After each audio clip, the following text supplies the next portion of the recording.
Peristiwa PKI Madiun. Peristiwa PKI Madiun adalah pemberontakan komunis yang terjadi pada tanggal 18 September tahun 1948 di kota Madiun. Penyebab pemberontakan PKI Madiun adalah: pertama, keputusan perjanjian Renville, di mana Belanda dianggap menjadi pihak yang paling diuntungkan dan pihak Amir kemudian menjadi jatuh dan banyak sekali rakyat atau petinggi yang menyalahkan Amir. Di mana kala itu Amirlah yang menjadi bagian Indonesia sebagai perwakilan. Berikut beberapa isi dari perjanjian Renville. 1. Wilayah Indonesia sendiri hanya diakui sebagai wilayah yang terbagi di dalam garis Van Mook atau garis demarkasi, yakni sebuah garis pembatas atau garis hayal yang dibuat oleh Van Mook dari pihak Belanda sebagai batas kekuasaan.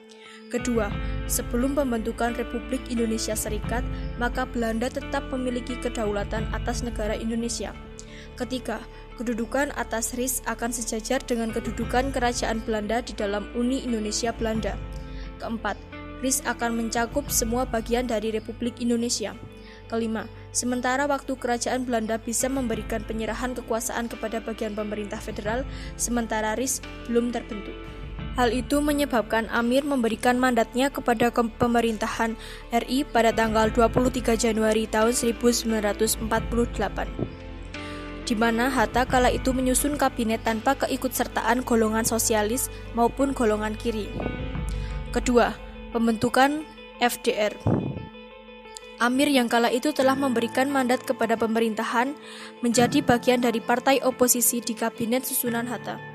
Kemudian Amir menyusun sebuah Front Demokrasi Rakyat atau yang dikenal dengan istilah FDR. Ini adalah golongan yang menyatukan komunis dan golongan sosialis kiri. Ketiga, menyerang kawanan buruh. Mereka menghasut kaum buruh agar bisa melakukan aksi mogok kerja, dan ini akan menjadi salah satu pengancaman ekonomi pada tanggal 5 Juli 1948 di daerah Pabrik Karung, Delango. Keempat, perebutan pimpinan kekuasaan Republik Indonesia. Dengan adanya Musso sebagai pemimpin PKI yang nyatanya memang ingin berusaha merebut kursi pimpinan pemerintahan Republik Indonesia dan membuat Partai Komunis menguasai daerah Republik Indonesia. Kelima, munculnya doktrin baru. Musso menyatakan sebuah doktrin dan politik baru dinamakan Jalan Baru. Bahkan ia dan Amir kala itu mendeklarasikan pimpinan di bawah tangannya dan Amir.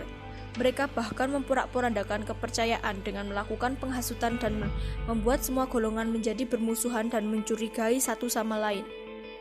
Keenam, penolakan rasionalisasi Kabinet Hatta. Kabinet yang disusun oleh Hatta juga mendapat serangan dari PKI.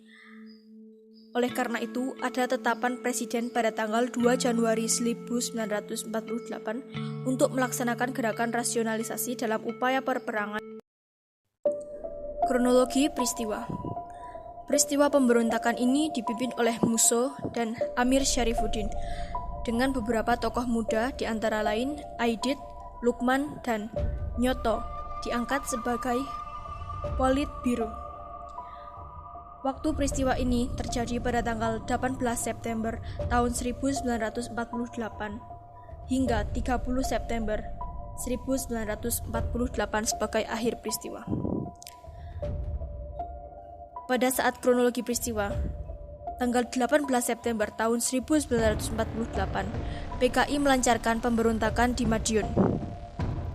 Pasukan bersenjata, mereka bergerak menguasai kantor-kantor pemerintahan, bank, dan kantor telepon. Mereka juga menduduki markas Subteritorial Komando (STC), markas Staf Pertahanan Jawa Timur atau SPDT, markas Korps Polisi Militer atau CPM, dan kantor polisi, serta menawan beberapa orang perwira TNI, antara lain Letnan Kolonel Mahardi, Letnan Kolonel Wijono, Letnan Kolonel Sumantri, dan Mayor Rukmito Hendraningrat. Di Balai Kota Madiun, PKI memproklamasikan Soviet Republik Indonesia. Wali Kota Madiun Supardi diangkat menjadi Residen Kolonel Joko Sujono sebagai Gubernur Militer dan Letnan Kolonel Dahlan Komando Brigade 29 sebagai Komando Pertempuran. Melalui radio Gelora Pemuda, tokoh-tokoh PKI berpidato mendiskreditkan pemerintah dan berusaha mempengaruhi rakyat agar mendukung mereka. Untuk menghadapi pemberontakan PKI Madiun itu, Kabinet Hatta dalam sidangnya pada tanggal 19 September tahun 1948 memutuskan untuk menghadapinya dengan kekuatan senjata. Di Jogja, dilakukan penangkapan terhadap tokoh-tokoh PKI, antara lain Ir Sakirman, Abdul Majid, dan Tang Linji tersebut. Penangkapan juga dilakukan di markas besar SOPSI dan BTI. Di akhir kronologi, yaitu pada tanggal 30 September tahun 1949, pasukan TNI memasuki Madiun tanpa perlawanan dari pihak pemberontak. Mereka sudah melakukan evakuasi besar-besaran ke Gunung Wilis.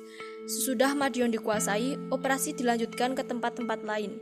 Pada akhir November tahun 1948, dapat dikatakan bahwa seluruh operasi selesai. Sebelum Madiun direbut TNI, Musso dan Amir Syarifuddin dan beberapa tokoh PKI lainnya sudah melarikan diri. Dalam pengejaran yang dilakukan TNI, Amir Syarifuddin, Suprino, serta beberapa orang lainnya tertangkap di daerah Purwodadi pada tanggal 29 November tahun 1948. Sebelum itu, tanggal 31 Oktober, Musso tewas dalam tembak-menembak di desa Semanding, Somoroto, Ponorogo.